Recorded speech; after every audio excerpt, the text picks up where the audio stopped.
میرے نزدیک اس دور میں قرآن مجید کے اس اعجاز اور اس کے ایک معجزہ ہونے کے لیے سب سے بڑی دلیل علامہ اقبال کی شخصیت ہے۔ وجہ کیا ہے کہ علامہ اقبال علماء کے طبقے میں سے نہیں تھے۔ ظاہر بات ہے کہ جن کا پورا جن کی زندگی گزرتی ہو قال اللہ و قال الرسول میں، ان کے دلوں میں عظمت قرآن کی، ان کے دلوں میں حضور کی محبت یہ تو سمجھیے کہ ہونی ہی چاہیے، ان کے شب و روز اسی میں گزرتے ہیں۔ لیکن یہ کہ ایک ایسا شخص جس کی تعلیم ہے کالجوں کی، یونیورسٹیوں کی، جس نے مشرق اور مغرب کے فلسفے کھنگال ڈالے، وہ شخص، اور وہ بھی اس دور میں جبکہ ہم پر مغرب سے مروبیت بہت شدید تھی۔ آج تو وہ مروبیت بہت کم ہو چکی ہے۔ آج تو ہمارا عام نوجوان وہ آنکھوں میں آنکھیں ڈال کر بات کرتا ہے، اس میں خود اعتمادی ہے۔ ہمارا بھی اپنا ایک معاشی نظام ہے، ہمارا اپنا ایک سیاسی نظام ہے، ہمارا ایک اپنا سماجی نظام ہے، ہماری اپنی سوشل ویلیوز ہیں۔ آج کا نوجوان الحمدللہ احیاء اسلام کی وہ جد و جہد وہ مرحلہ در مرحلہ بہرحال آگے بڑھ رہی ہے۔ وقت لگے گا لیکن یہ کہ اس میں یقیناً ترقی ہوئی ہے۔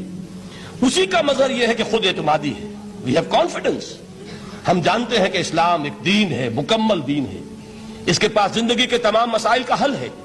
لیکن یہ ہے آج 1985 کی بات۔ علامہ اقبال اس صدی کے آغاز میں گئے ہیں یورپ، جبکہ ہم محکوم تھے انگریز کے۔ ایک حاکم قوم کے ہاں جا کر اس سے مروبیت کتنی شدید اس وقت تھی، جو جاتا تھا اکثر و بیشتر واپس آتا تھا تو کھڑے ہو کر پیشاب کرنا ضروری سمجھتا تھا، اس لیے کہ اس نے وہاں پر لوگوں کو یہی کرتے دیکھا۔ ان کا لباس، ان کی وضاقت، ان کی تہذیب، ان کا تمدن، ہر طرح سے ان کے گن گاتا ہوا، ان کے لیے وہ بہت قصیدے تعریف کے کہتا ہوا آتا تھا۔ لیکن ایک علامہ اقبال کی شخصیت وہ ہے کہ وہ یہ خود کہتے ہیں کہ میں اس آگ میں ڈالا گیا ہوں مثل خلیل، مغربی تہذیب کے اس الاؤ میں مجھے اس طرح ڈالا اللہ نے جیسے کہ حضرت ابراہیم کو آگ میں ڈلوایا۔ میں اس تہذیب کے اس الاؤ کے اندر سے ہو کر آ رہا ہوں، اور میں نے یہ دیکھ لیا ہے کہ یہ تہذیب کھوکھلی ہے، اس کے اندر کوئی پائیداری نہیں ہے، نظر کو خیرہ کرتی ہے تب چمک تہذیب حاضر کی، یہ صناعی مگر جھوٹے نگوں کی ریزہ کاری ہے۔ اور دیار مغرب کے رہنے والوں، خدا کی بستی دکان نہیں ہے، کھرا جسے تم سمجھ رہے ہو وہ اب ذرے کا معیار ہوگا۔ تمہاری تہذیب اپنے خنجر سے آپ ہی خودکشی کرے گی، جو شاخ نازک پہ آشیانہ بنے گا ناپائیدار ہوگا۔ اب آپ اندازہ کیجئے وہ شخص جو بنیادی طور پر فلسفی ہے، فلسفے کا طالب علم ہے، وہ جرمنی اور انگلستان میں جا کر فلسفے کھنگالنے کے بعد اسے اگر تسکین حاصل ہوئی، اس کی جو علم کی پیاس تھی اگر اسے سیری حاصل ہوئی تو صرف قرآن کے ذریعے سے۔ نہ کہیں جہاں میں اما ملی، جو اما ملی تو کہاں ملی میرے جرم خانہ خراب کو تیرے عفو بندہ نواز میں۔ یہ وہ شخص ہے، آخری زندگی میں ان کا کام صرف ایک رہ گیا تھا، قرآن کی تلاوت۔ بڑے بڑے فلسفی ملنے آتے تھے علامہ اقبال سے ملنے، وہ سمجھتے تھے بڑی لائبریری ہوگی، جیسے بڑے وکیل اس کی لائبریری آپ کو معلوم ہے کتنی جلدیں رکھی ہوں گی، خوبصورت جلدیں بنی ہوئی، ایسے ہی کوئی بڑا فلسفی، بڑا پروفیسر، اس کی سٹڈی، اس کی کتابیں بڑی مروب کن ہونی چاہیے۔ لیکن علامہ اقبال کے ہاں سب کتابیں اٹھوا دی تھی انہوں نے، صرف ایک کتاب رہ گئی، اور سید نذیر نیازی کا نام آپ نے سنا ہوگا۔ انہوں نے جب یہ گواہی دی ہے، یہ واقعہ شاید آپ کے علم میں نہ آیا ہو، یہ بہت اہم واقعہ ہے۔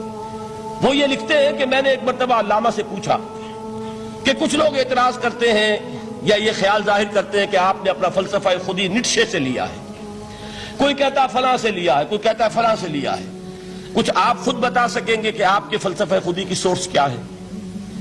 تو علامہ نے کہا کہ اچھا کل فلاں وقت آ جانا تو میں تمہیں لکھوا دوں گا، ڈکٹیٹ کرا دوں گا۔ تو سید نذیر نیازی کہتے ہیں کہ میں بہت خوش ہوا کہ یہ سعادت میرے حصے میں آ رہی ہے کہ علامہ اقبال خود مجھے تحریر کرائیں گے کہ میرے فلسفے کی سورس کیا ہے، میں نے کہاں سے اخذ کیا ہے۔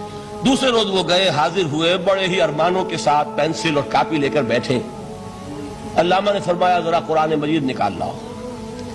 وہ قرآن مجید لائے، حیران ہوئے، یہ فلسفے کا سورس مجھے ڈکٹیٹ کرانے چلے تھے، یہ قرآن مجید کہہ رہے۔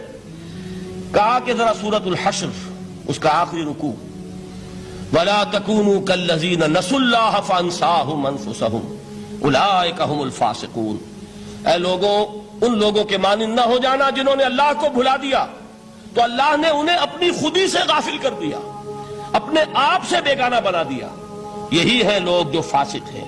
علامہ نے کہا میرے فلسفے کی سورس یہ میں آپ کو بتانا چاہتا ہوں.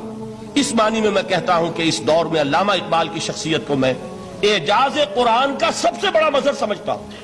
ایک شخص 20ویں صدی عیسوی کی شخصیت، اور پھر یہ کہ وہ کہیں مسجد اور کسی مدرسے کے ماحول میں پلا بڑھا نہیں ہے، بلکہ اسکولوں اور کالجوں میں اور یونیورسٹیوں میں، اور صرف ہندوستان میں نہیں، انگلستان اور جرمنی کی یونیورسٹیوں میں رہا، جس نے اپنا لوہا منوایا ہے. وہ شخص اگر یہ کہتا ہے کہ میرے لیے فکر کی بنیاد، میرے فلسفے کی سورس، میری تمام سوچ کی رہنمائی جو ہے وہ اس کتاب نے کی ہے، تو معلوم ہوا کہ واقعتاً یہ قرآن مجید آج بھی معجزہ ہے. میرے نزدیک اس دور میں قرآن مجید کے اس اعجاز اور اس کے ایک معجزہ ہونے کے لیے سب سے بڑی دلیل علامہ اقبال کی شخصیت ہے. وجہ کیا ہے کہ علامہ اقبال علماء کے طبقے میں سے نہیں تھے. ظاہر بات ہے کہ جن کا پورا جو ہے جن کی زندگی گزرتی ہو قال اللہ و قال الرسول میں، ان کے دلوں میں عظمت قرآن کی، ان کے دلوں میں حضور کی محبت یہ تو سمجھیے کہ ہونی ہی چاہیے. ان کے شب و روز اسی میں گزرتے ہیں. لیکن یہ کہ ایک ایسا شخص جس کی تعلیم ہے کالجوں کی، یونیورسٹیوں کی، جس نے مشرق اور مغرب کے فلسفے کھنگال ڈالے، وہ شخص، اور وہ بھی اس دور میں جبکہ ہم پر مغرب سے مروبیت بہت شدید تھی. آج تو وہ مروبیت بہت کم ہو چکی ہے. آج تو ہمارا عام نوجوان جو ہے وہ آنکھوں میں آنکھیں ڈال کر بات کرتا ہے، اس میں خود اعتمادی ہے. ہمارا بھی اپنا ایک معاشی نظام ہے، ہمارا اپنا ایک سیاسی نظام ہے، ہمارا ایک اپنا سماجی نظام ہے، ہماری اپنی سوشل ویلیوز ہیں.